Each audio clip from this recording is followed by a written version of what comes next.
Hello বন্ধুরা, আজকে আমি তোমাদের বলবো একটি সত্য ঘটনা, যেখানে আমার বড় বোনের সরলতার সুযোগ নিয়ে আমার খালাতো ভাই আমার বোনের সাথে প্রেমের অভিনয় করে। তারপর আমার বাবা মা বাড়িতে না থাকায় কিছুদিন সে আমাদের বাড়িতে থাকত। একদিন রাতের বেলায় আমার বোন যখন ঘুমন্ত অবস্থায় ছিল, তখন সে চুপি চুপি লুকিয়ে গিয়ে সে আমার বোনের সাথে যা করলো তা শুনলে বন্ধুরা তোমাদের মাথা গরম হয়ে যাবে, আর তোমরা হাপের কাজ করতে বাধ্য হবে। তাহলে চলুন বন্ধুরা, গল্পটি শুরু করি। গল্পটি শুরু করার আগে বন্ধুরা, তোমাদের নিকট আমার বিশেষ অনুরোধ, দয়া করে তোমরা আমার চ্যানেলটি সাবস্ক্রাইব করে আমাকে সাপোর্ট করবা। নবম শ্রেণীতে পড়ুয়া আমার বড় বোনকে খালাতো ভাইয়ের সাথে একা বাসায় রেখে 15 দিনের জন্য বাবা মা বেড়াতে যায়। শপিং করতে অনেক জায়গায় ঘোরাঘুরিও করেছিল। 15 দিনের শপিংও করেছিল অনেক। চতুর্থ শ্রেণীতে পড়ুয়া আমাকেও বাবা মার সাথে করে নিয়ে যায়। বড় আপাও যাওয়ার জন্য অনেক বায়না ধরেছিল। মায়ের পায়ে পর্যন্ত ধরেছিল তাকেও সাথে নেওয়ার জন্য। কিন্তু বড় আপাও ছিল ভীষণ মেধাবী। তাই মা বলেছিল 15 দিনে লেখাপড়ার অনেক ক্ষতি হয়ে যাবে। যদিও বর্তমানে 9-এ পড়ে, তবুও পরের বছর এসএসসি পরীক্ষার ভালো প্রস্তুতির জন্যই মা বাবা বড় আপাকে সাথে নেয়নি। মায়ের ইচ্ছে ছিল বড় আপা এত ভালো করে লেখাপড়া করবে যেন ভবিষ্যতে মেডিকেলে চান্স পেয়ে ডাক্তার হতে পারে। সেদিন বেড়াতে যাওয়ার জন্য বড় আপা সে কি কান্না! যাওয়ার সময় আপার কান্না দেখে আমারও কান্না চলে এসেছিল। মা বলেছিল, বড় বোনের জন্য মায়া দেখাতে গেলে তোকে ও রেখে যাব। আমার চাকরিজীবী মা একটু বেশিই কঠোর ছিল। বেড়াতে গিয়ে অনেক মজা হয়েছিল। বিশেষ করে বাবা মা অনেক আনন্দ করেছিলেন। কিন্তু কে জানতো এই আনন্দেই তাদের জীবনের সবচেয়ে বড় দুঃখ এনে দেবে। আমিও কিন্তু কম আনন্দ করিনি। এটাও মনে হতো আমি একদিন আমার স্বামীর সাথে ঘুরতে আসব, কিন্তু কখনো কখনো স্বামীর পরিচয় নিয়েও যে মানুষ প্রতারণা করে, এটা আমার জানা ছিল না। আর জানা ছিল না মিছিমিছি স্বামীর অধিকার নিয়ে কেউ সামনে আসতে পারে এটাও। আমার নাম রাধিকা। বর্তমানে আমি একজন চিকিৎসক। আমরা দুই বোন। আমার বড় বোনের নাম রাইসা। আমার মা একজন স্কুল শিক্ষিকা আর বাবা ব্যবসায়ী ছিলেন। আমাদের দুই বোনের মধ্যে আমার বড় আপা একটু বেশি মেধাবী ছিল। ক্লাস 5-এ আপা ট্যালেন্ট পুল বৃত্তিও পেয়েছিল। তখন দেখতেও অপূর্ব সুন্দরী ছিল। আমরা যখন বেড়াতে যাই তখন আমাদের বাসায় মোবাইল ফোন ছিল না। একটা ল্যান্ডফোন ছিল আমাদের বাসায়। কিন্তু ঘুরতে যাবে বলে যে ব্যাগ গুছানো সে কি তাড়াটাই না ছিল। বাবা মায়ের কয়েকদিন ধরে নষ্ট হয়ে থাকা ল্যান্ডফোনটা ঠিক করে যাওয়ার সময়ও বাবা মা আর পেল কোথায়। তাই বেড়াতে গিয়ে বড় আপার সাথে আমরা কোনো যোগাযোগ করতে পারিনি। আমরা যদিও সেখানে আমাদের আনন্দের কোনো কমতি রাখিনি।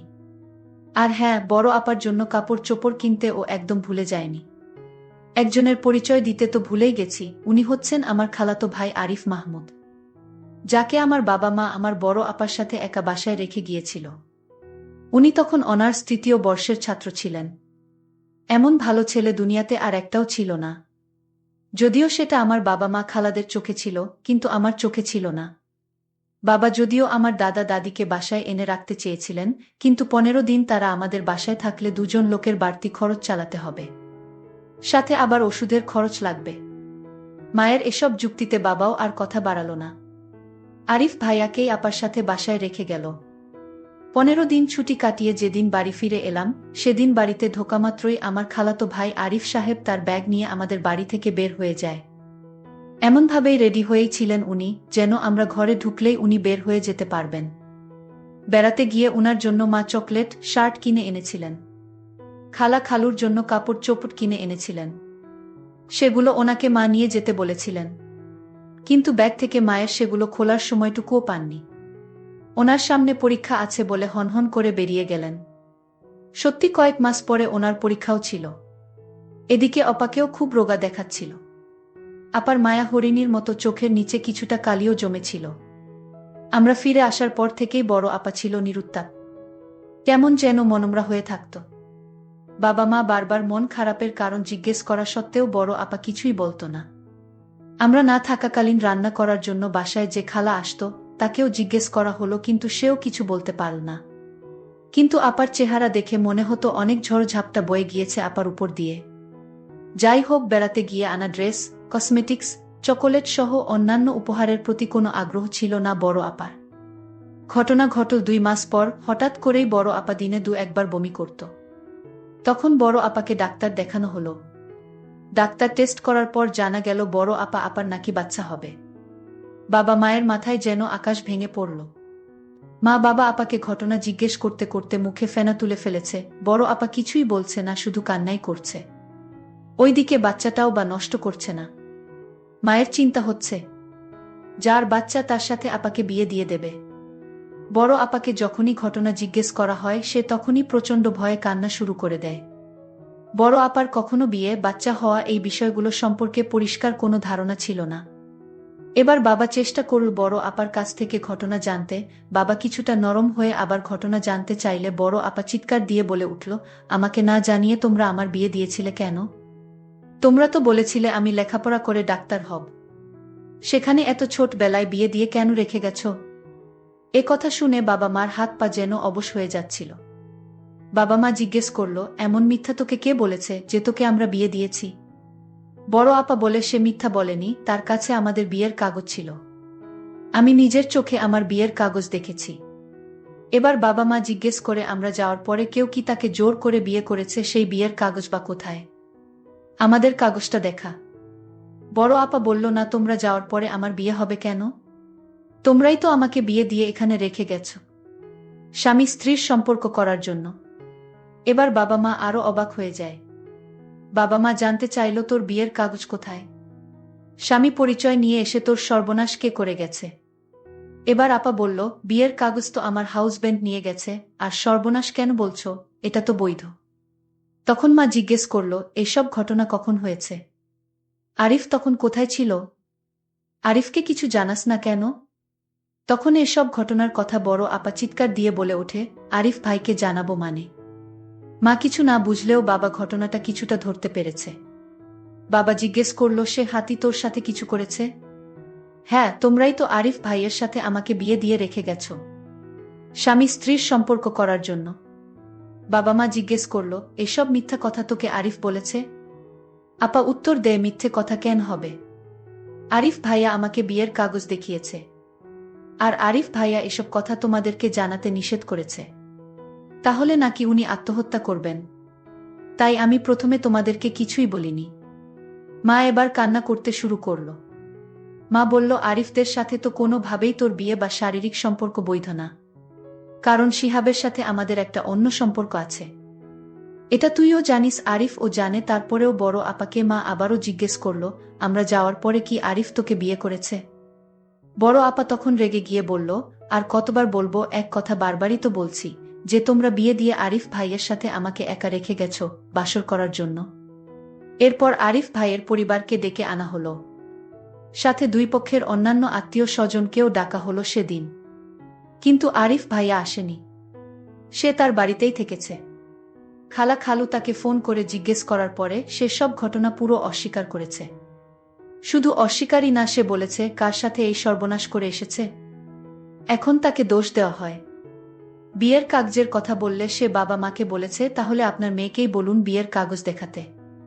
বড় আপার কাছে তো আরিফ ভাই কোনো কাগজ রেখে যায়নি। আপা কাগজ কোথা থেকে দেখাবে? তাছাড়া ধর্মীয় ও সামাজিকভাবে আরিফ ভাইয়ের সাথে বড় আপার বিয়ে বা শারীরিক সম্পর্ক কোনোভাবেই বৈধ না। এটা আরিফ ভাই জানত। আরিফ ভাইয়ের মতন প্রাপ্তবয়স্ক একজন ছেলের পক্ষে এই বিধান ভঙ্গ করার কথা নয়। সবাই আরিফ ভাইয়ের কথা সেদিন বিশ্বাস করেছিল, এবং বড় আপাকে পুরোপুরি নষ্ট মেয়ে সাব্যস্ত করা হলো। এরপর বড় আপার বাচ্চাটা নষ্ট করে ফেলা হলো। আত্মীয় স্বজন, পাড়া প্রতিবেশী সবাই ততদিনে এই ঘটনা জেনে গেছে। সবাই আমাদের সাথে দূরত্ব তৈরি করে নিল। বড় আপার কোনো বান্ধবী আর বড় আপার সাথে মিশত না। আর পুরুষের কথা কি বলব, অনেক পুরুষ মানুষই বড় আপাকে দেখলে মনে হয় যেন একটা পতিতা দেখত। ওদিকে যেসব ছেলে বড় আপার সাথে বন্ধুত্ব করতে চাইত তাদের একটাই উদ্দেশ্য ছিল, হয়রানি করা। বড় আপা কখনোই আর কারো ফাঁদে পা দেয়নি। বড় আপা না পেয়েছিল আত্মীয় স্বজনদের কাছ থেকে একটু শান্তি, আর না পেয়েছিল বন্ধুবান্ধব প্রতিবেশীদের কাছ থেকে একটু স্বস্তি। স্কুলেও ছিল একই অবস্থা, যেখানেই যেত কোনো না কোনো পুরুষ অসৎ উদ্দেশ্য নিয়ে লাগাতে চাইত। আত্মীয় স্বজনের কোনো খুশির প্রোগ্রাম, স্কুলের কোনো প্রোগ্রামে বড় আপাকে সবাই ঘৃণার চোখে দেখত।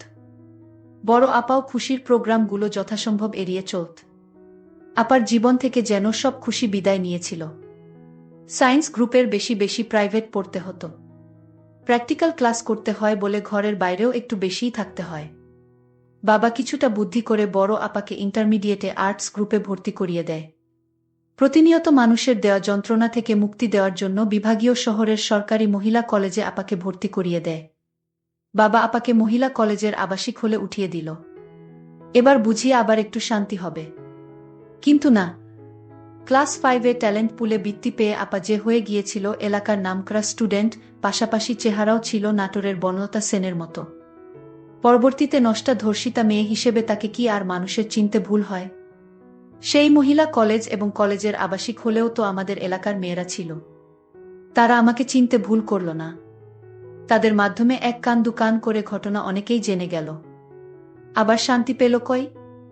ইন্টারমিডিয়েট পাশ করার পরে আপাকে ইডেন কলেজে ইংরেজিতে অনার্স এ ভর্তি করিয়ে আগের মতোই আবাসিক হলে উঠিয়ে দেওয়া হলো।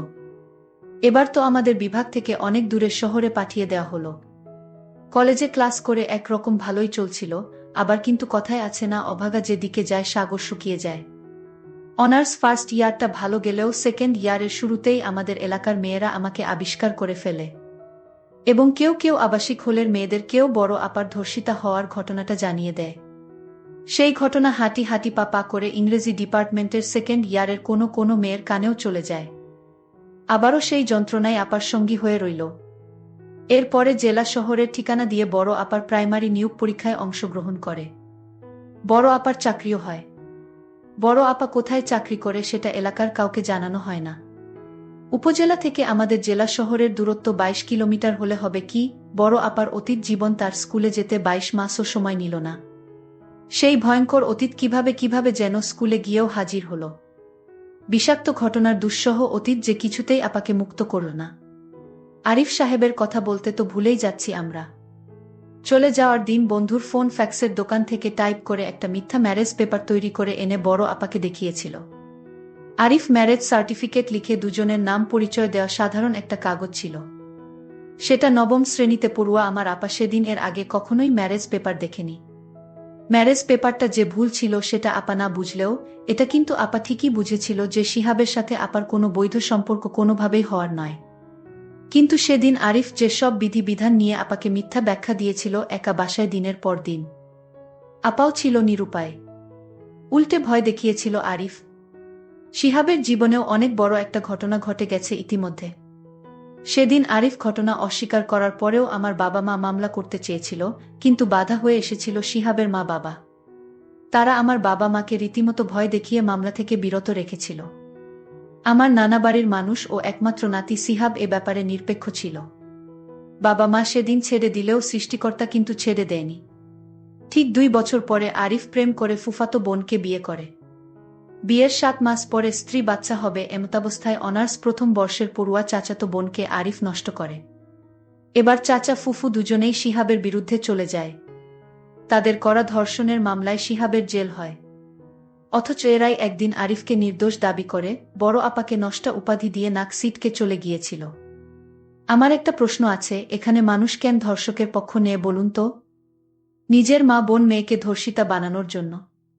সবার বিচার হলেও বড় আপাকে কিন্তু ধর্ষিতা উপাধি নিয়েই সমাজে বাস করতে হয়েছিল। বাবা মা ও কেন জানি না বড় আপাকে একদমই সহ্য করতে পারত না। লেখাপড়া করেছে ঠিকই, কিন্তু কারণে অকারণে কষ্ট দিয়ে কথা বলতো। আর বাবা তো সবসময় ওই ঘটনার জন্য মাকে দায়ী করত। এরপর বাবা মায়ের মধ্যে নিত্য ঝগড়া বিবাদ লেগে থাকত। মোট কথা আমাদের পুরো পরিবারটাই বিষাক্ত হয়ে গিয়েছিল এর মধ্যে। আমাকে সবচেয়ে বেশি কষ্ট দিয়েছিল একটি ঘটনা, সেটা হচ্ছে আমার বিয়েতে বড় আপাকে আসতে দেওয়া হয়নি। যদিও বিয়ের আগে আমি আমার চিকিৎসক হবু স্বামীকে বড় আপার ঘটনা জানিয়েছিলাম। ও বলেছিল বিয়ের আগে এসব ঘটনা আমার ফ্যামিলিকে না জানানোই ভালো, কারণ সবার মানসিকতা তো একরকম নাও হতে পারে। বাবা তারপরেও ওর বাবা মাকে জানাতে চেয়েছিল, কিন্তু বাধা দিয়েছিল, কারণ ঘটনাটা তো আমার সাথে ঘটেনি। বাধা দিলেই বা কি, যে সামান্য কিছু আত্মীয় স্বজন প্রতিবেশী এসেছিল বিয়েতে, তাদের মধ্যে কারা যেন বিয়ের দিনই বড় আপার ব্যাপারে ঘটনা বরযাত্রীকে জানিয়ে দেয়। সেদিন আমার হাউসব্যান্ডের দিতার জন্য বিয়েটা আমার হয়েছিল। যদিও শ্বশুর বাড়ির লোকজন এই ইস্যুতে আমাকে কম কথা শোনায়নি। বড় আপার মনে হয় ততদিনে ধৈর্যের বাঁধ ভেঙে গিয়েছিল। হঠাৎ করেই একদিন শুনলাম বড় আপা দেশে থাকতে চাইছেন না, শেষ পর্যন্ত তাই হলো। বাবা মাকে রাজি করিয়েই ছাড়ল, বড় আপা কানাডা চলে যায়। এরপর কানাডাতেই আপা বিয়ে করে থেকে গেছেন। দুলাভাই বাঙালি বংশোদ্ভূত কানাডীয় ডক্টর। আর বড় আপা সেখানে একটা বাচ্চাদের স্কুলে চাকরি করে। 2 সন্তান আর স্বামী নিয়ে সুখেই আছে। এখন আমার বড় আপা বাবা মা সহ আমরা সবাই বড় আপাকে বাচ্চাদেরকে দেখতে চাই, কিন্তু আপা দেশে আসতে চাই না। কারণ আমরা চাই না বাচ্চাদের কোনোভাবে তার কালো অতীত জেনে ফেলুক, এবং সেটা বাচ্চাদের মনে প্রভাব পড়বে। দুলাভাই যদিও সব জেনেই বিয়ে করেছে। ও হ্যাঁ, আসল কথা তো বলতেই ভুলে গেছি, বড় আপা আগেও রাফিয়া নামে আমার আর এক বোন ছিল রাফিয়া। মাত্র 6 মাস বয়সে নিউমোনিয়ায় মারা যায় রাফিয়া। আমার যখন 1 মাস বয়স তখন আমাদের খালাতো ভাই আরিফ সাহেবের জন্ম হয়। ছেলের জন্মের পর খালার 3 দিন সেন্সলেস থাকে, তখন আমার নিজের মা বুকের দুধ খাইয়ে বোনের ছেলে আরিফকে বাঁচিয়ে রেখেছিল। সেই হিসাবে আরিফ আমাদের দুধ ভাই। বড় আপার সাথে কোনোভাবেই তার বিয়ে বা অন্য কোনো শারীরিক সম্পর্ক বৈধ ছিল না। কিন্তু কে জানতো সেদিন আমার মা দুধ খাইয়ে একটা কালসা পুষেছিল, যে ঘটনায় বড় আপার জীবনটা এলোমেলো হয়ে গিয়েছিল। এমন সব ঘটনায় আমার কিছু প্রশ্ন আছে। কেন এসব ঘটনা মেয়েদের কি সমাজে অপরাধীর চোখে দেখা হয়? সত্যি কি মেয়েরা অপরাধী থাকে? কেন লজ্জিত হয়ে সমাজে এদের বাস করতে হয়? বাবা মাই বা কেন তাদেরকে অবহেলার চোখে দেখে? সমাজ কেন তাদের ঘৃণা করে? কেন জীবন থেকে সকল তাদের খুশি কেড়ে নেওয়া হয়? কেনই বা একাকিত্বকে তাদের সঙ্গী করা হয়? সেই পরিবারটাকে কেন কোণঠাসা করে রাখা হয়? কেন তাদেরকে বাঁচার নামে মেরে ফেলা হয়? সেদিনের ঘটনায় আমার আরও কিছু প্রশ্ন আছে। সেদিন দোষটা আসলে কার ছিল? আমার বাবা মায়ের, আরিফ নামক জানোয়ারের, আমার বউ, আবার এই সমাজের, নাকি আমাদের মানসিকতার? প্রিয় দর্শক, এই গল্পটা আপনাদের কেমন লাগলো তা অবশ্য একটি কমেন্ট করবেন। আর যদি গল্পটা আপনাদের ভালো লেগে থাকে তাহলে ভিডিওটিতে একটি লাইক করে দেবেন, এবং এই ধরনের ভিন্ন স্বাদের গল্প শোনার জন্য চ্যানেলটিকে অবশ্যই সাবস্ক্রাইব করে আমাদের সঙ্গে যুক্ত থাকুন। ভিডিওটি দেখার জন্য তোমাদের সকলকে ধন্যবাদ।